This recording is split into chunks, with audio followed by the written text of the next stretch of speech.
ఏంది మీరు పనికి ఎప్పుడు లేట్ గా వస్తారు? లేట్ అయిపోయిందయ్యా, ఇంకెప్పుడు ఇలా కాదు. ఇష్టానుసారం వచ్చేది, కానీ టయానికి డబ్బులు కావాలి కూల్ నా కొడుకులకి. ఎందుకయ్యా అలా మాట్లాడతారు? మా కష్టం విలువ మీకు తెలీదా? అవునవునులే, భలే కష్టపడతారులే మీరు.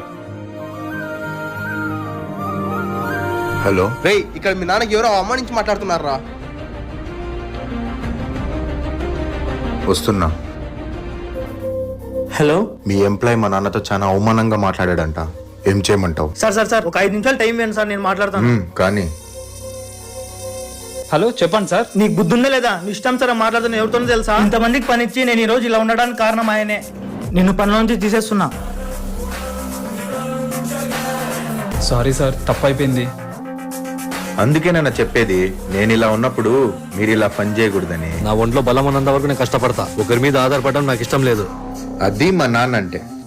మన దగ్గర డబ్బు ఉండాలి నాన్న. అదే డబ్బు ఉంటే పైన పోయి స్వర్గాన్ని చూడాల్సిన అవసరం లేదు, ఇక్కడ ఉండే చూడొచ్చు.